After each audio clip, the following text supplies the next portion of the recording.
НАТО и США отреагировали на приостановку России участия в договоре о ядерных ракетах. Блинкен назвал этот шаг безответственным. Президент США Джо Байден, выступая в Варшаве, заявил о твердой поддержке Украины, подчеркнув, что коалиция стран НАТО против Кремля сегодня едина как никогда.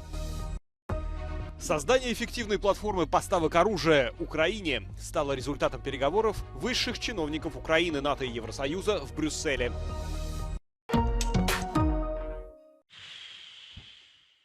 Владимир Путин объявил об односторонней приостановке участия своей страны в договоре о стратегических наступательных вооружениях, последнем действующем соглашении о ядерном разоружении между Россией и США. Выступая с обращением к Федеральному собранию, президент РФ также обвинил США и их союзников по НАТО в том, что они открыто декларируют цель поражения России в Украине. В Государственную Думу законопроектов нам стратегическое поражение хотят нанести и лезут на наши ядерные объекты. В этой связи вынужден заявить сегодня о том, что Россия приостанавливает свое участие в договоре о стратегических наступательных вооружениях. Генеральный секретарь НАТО в ответ на это заявил, что никто не нападает на Россию и что НАТО сожалеет о решении Москвы приостановить свое участие в договоре о сокращении стратегических наступательных вооружений.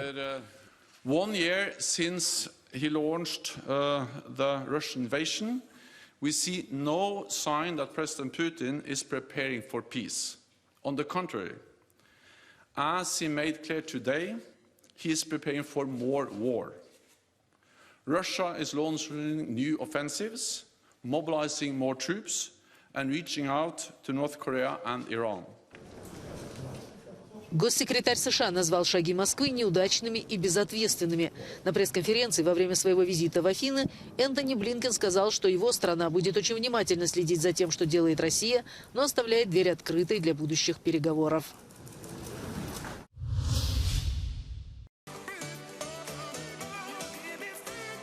Президент США Джо Байден, выступая перед народом и руководством Польши в Варшаве, заявил о твердой американской поддержке Украины, подчеркнув, что коалиция стран НАТО против Путина сегодня едина как никогда.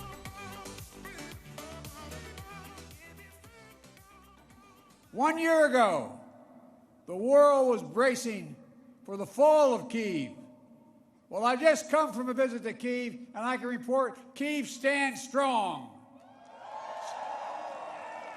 Kyiv stands proud, it stands tall, and most important, it stands free.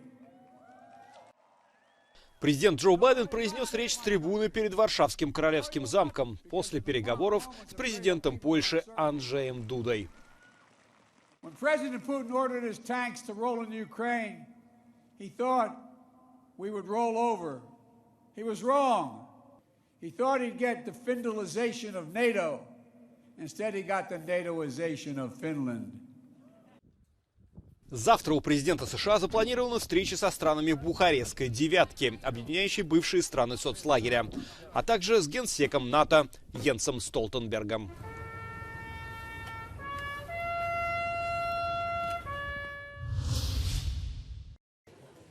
Ukraine has the capacity to regain the initiative in 2023 with sufficient and timely Western backing, assesses the Institute for the Study of War, pointing out at the US president visit. Now, the think tank says the timing of his trip to Europe clearly signals continued Western support for Ukraine following concerted Russian efforts to deter Western military aid and political support. Ukrainian officials continue to respond to statements made by unspecified US defense officials on the pace and prospects of the war as it approaches the one-year mark. Ukraine's President Volodymyr Zelensky stated that Ukraine will continue to defend Bakhmut, but not at any cost. Zelensky and Ukraine's Defense Minister Alexei Reznikov also emphasized that Ukrainian troops are continuing to prepare for counter-offensives in the near term. It has long been clear that Ukraine would not continue to defend Bakhmut at the risk of seeing large numbers of Ukrainian troops encircled in the city. So Zelensky's comment is not likely a real change in Kyiv's strategy.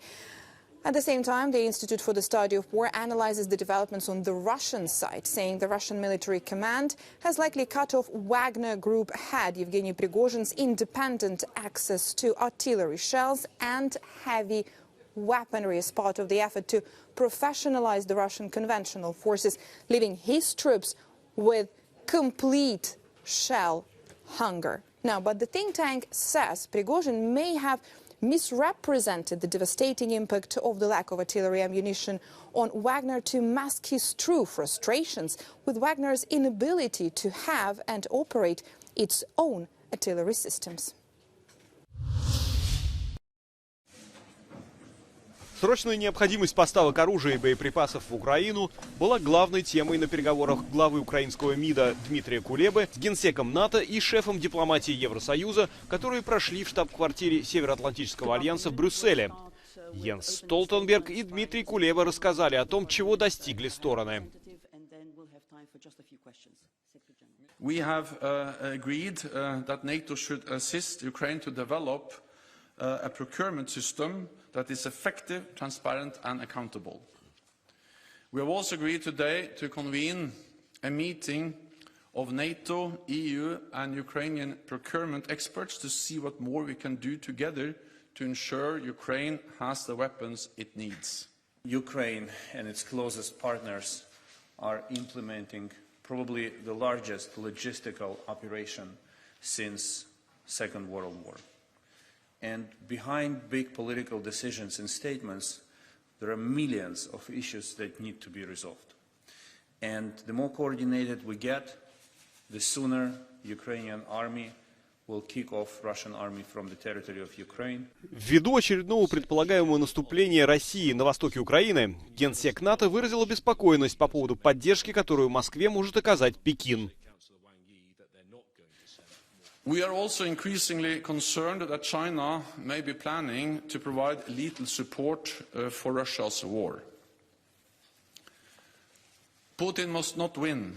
That would show that aggression works and force is rewarded. По словам главы внешнеполитического ведомства Евросоюза Жозепа Борреля, глава дипломатии Китая заверил его, что Пекин не будет поставлять оружие России.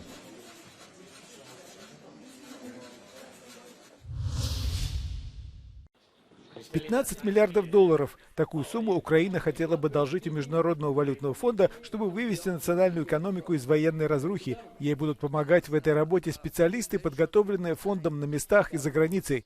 После визита в Украину на этой неделе директор-распорядитель МВФ Кристалина Георгиева сообщила Euronews, что страна готова самостоятельно проводить фискальную и денежно-кредитную политику. My most important takeaway from the visit to Ukraine is that the Ukrainian economy is functioning and that Ukrainian people are strong. On fiscal policy, last year they collected over 36% of GDP in taxes. This is, for anybody who knows a country affected by a war, this is absolutely astonishing. And they have kept inflation at bay at 25%. This is high, but by far not as high as it could have been in the absence of strong monetary policy. As you know, they have discovered cases of corruption. And in my meetings there, that was faced squarely, no defensiveness, but an expression of commitment to fight corruption. МВФ прогнозирует постепенное восстановление Украины в текущем году, после того, как ее экономика сократилась более чем на 30%. Учитывая военную обстановку, деловые круги настроены достаточно оптимистично. They see the government being effective in resolving problems when they occur.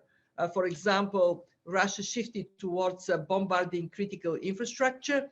Very quickly, there has been a huge import of generators, and they're placed strategically to make sure the country can function and that business can function. Similarly, a lot has been done to think about contingency plans in place, so the interruption in one place is not affecting more the economy as it has done in the early months of the war. После встречи в Киеве с Кристалиной Георгиевой премьер-министр Денис Шмыгаль сказал, что Украине нужна от МВФ многолетняя программа помощи в проведении, среди прочего, структурных реформ. Между тем, Всемирный банк сообщил, что спустя год после российского вторжения стране необходимо 350 миллиардов евро.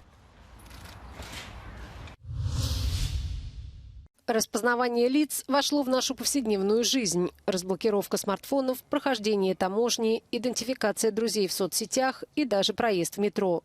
Сегодня есть платные сайты, которые позволяют пойти еще дальше, скачать фотографию незнакомого человека и узнать о нем все.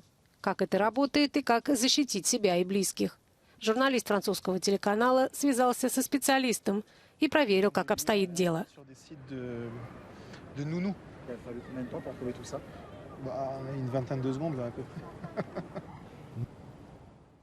Когда девушке и ее молодому человеку, случайно сфотографированным на улице, рассказывают, что знают о них, те не могут скрыть потрясение.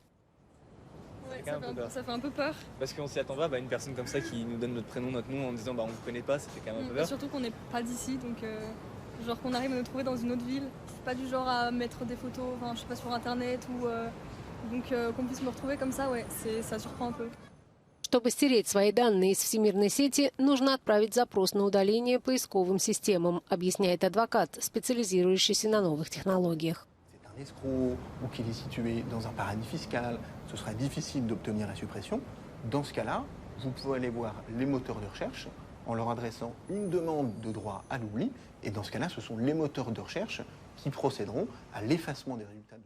Во многих городах Китая камеры наблюдения позволяют мгновенно идентифицировать прохожих. Несмотря на споры о приемлемости подобных технологий, власти Парижа намерены установить их для Олимпийских игр.